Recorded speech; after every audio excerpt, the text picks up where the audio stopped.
प्रभु यीशु मसीह के नाम में आप सभी को जय मसीह की। प्रिय भाइयों और बहनों, हम बाइबल स्टडी के बारे में सीखते आ रहे हैं। बाइबल स्टडी में आज का हमारा वचन यूसु उसका पहला अध्याय 8वां वचन।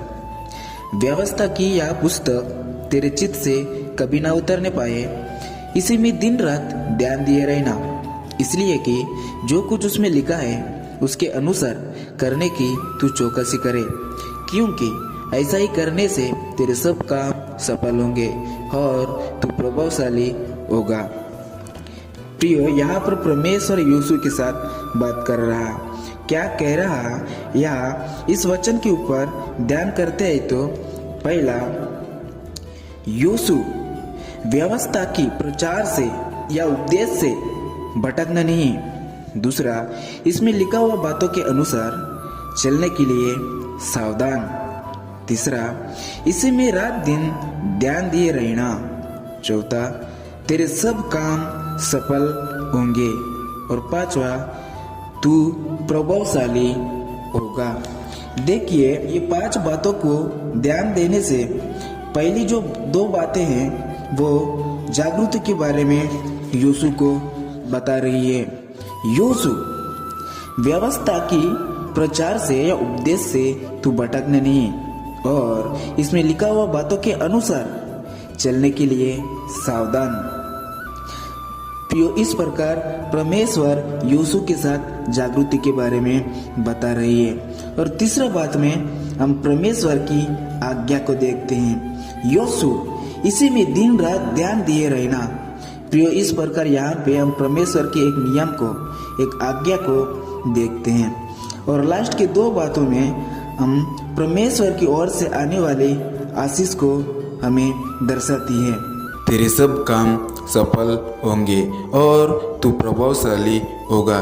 तो प्रियो, यहाँ पर परमेश्वर यूसु के साथ बात कर रहा, एक जागृति के बारे में और एक नियम आज्ञा के बारे में और परमेश्वर की ओर से आने वाले आशीष के बारे में। तो प्रियो, इस प्रकार हम यहाँ पर एक जागृति के बारे में देखते हैं और परमेश्वर की एक नियम, एक आज्ञा को देखते हैं और परमेश्वर की ओर से आने वाली एक आशीष को हमें दिखाती है। प्रियो, ये जो व्यवस्था है, जो बाइबल हमें एक जागृति, परमेश्वर की आज्ञा और परमेश्वर की ओर से आने वाले आशीष को भी हमें बताती है। देखो, इतना महान है ये बाइबल। परमेश्वर ने इस बाइबल को हमारे भलाई के लिए, हमारे आशीष के लिए, हमारे भविष्य अच्छे से आगे बढ़ने के लिए, वचन में सिद्ध बनने के लिए हमें दिया है।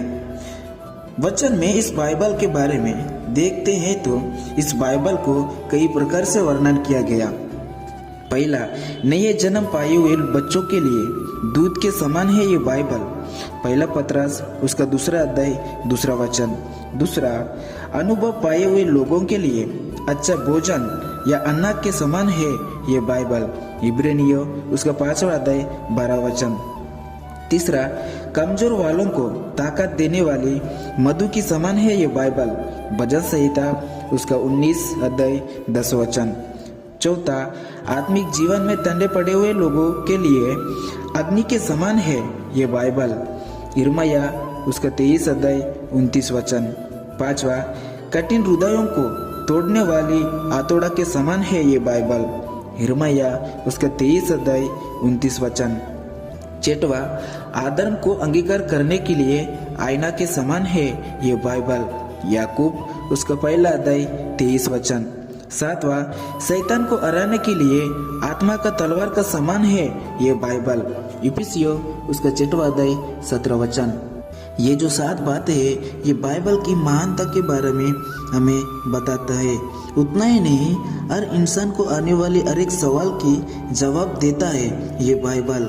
मैं कहाँ से आया हूँ, मैं किस लिए पृथ्वी पर हूँ, मैं कहाँ जाता हूँ, कौन सा भी ग्रंथ नहीं देने वाला हर सवाल का जवाब ये बाइबल देता है। इसलिए प्रियो, हर दिन बाइबल पढ़ो और परमेश्वर का आशीष को प्राप्त करो। इन बातों के द्वारा परमेश्वर आप सभी को आशीष दे। आमीन। जय मसीह की।